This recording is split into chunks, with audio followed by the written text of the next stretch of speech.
Back to my YouTube channel maths classes. Last video में मैंने आपको पाइथागोरस थ्योरम का पूरा डिटेल किया था और उसमें कुछ ट्रिपलेट के बारे में बताया था। तो आज हम उस पाइथागोरस थ्योरम का थोड़ा सा यूज देखेंगे कि उसको कैसे कहाँ पे यूज किया जाता है। ठीक है, तो लास्ट टाइम पे मैंने बताया था कि पाइथागोरस थ्योरम जो है वो राइट एंगल ट्रायंगल में ही लगती है।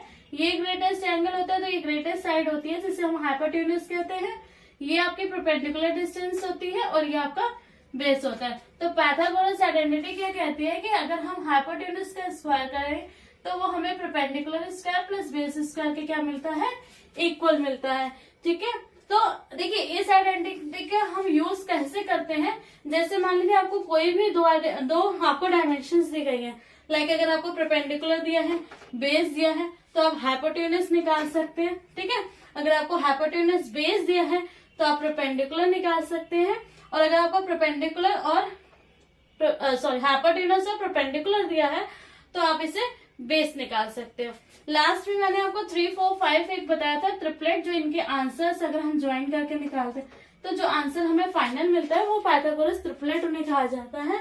तो 3, 4, 5 ये एक लास्ट वीडियो में मैंने डिस्कस करके निकाल दिया था। अब मैं कुछ और बताऊंगी, लाइक अगर हम यहाँ पे 5 ले ले परपेंडिकुलर और बेस ले ले 12 तो हमारा हाइपोटेन्यूज कितना आएगा।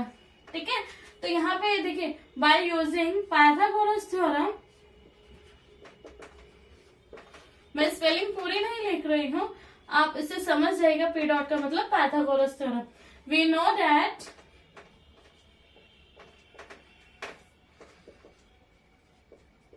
Hypotenuse square equals to base square plus perpendicular square. तो यहाँ पे हाइपोटेन्यूज हमें नहीं दिया गया है, तो यहाँ पे हाइपोटेन्यूज को हम हाइपोटेन्यूज ही रहने देंगे।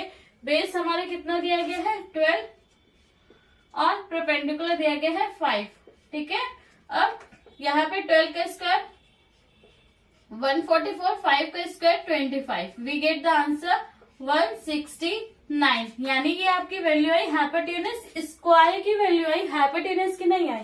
अब हाइपोटेन्यूज को निकालने के लिए हम क्या करेंगे, अंडर रूट 169, यानी हाइपोटेन्यूज की वैल्यू कितनी आ जाएगी 13। एक बात का ध्यान रखिएगा, यहाँ पे अगर आपको यूनिट्स दी गई हैं तो आप यूनिट भी लिखोगे। अब यहाँ पे मैंने 5 और 12 केवल ऐसे ओरली मतलब ऐसे ही लिखा था, तो यहाँ पे आप कोई डायमेंशन नहीं लिखेंगे। इनकेस अगर यहाँ पे आपको परपेंडिकुलर सेंटीमीटर या मीटर दिया होता है, ये भी सेंटीमीटर या मीटर होता, तो जो आपका रिजल्ट आया है वो भी सेंटीमीटर या मीटर में ही आता।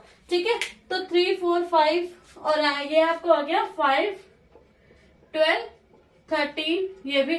और ये जो ट्रिपलेट लिखे रहते हैं इनमें जो सबसे लार्जेस्ट वाला जो नंबर होता है वो आपका क्या होता है, हाइपोटेन्यूज, और बाकी दोनों कोई भी एक परपेंडिकुलर हो सकता है और कोई भी एक बेस हो सकता है।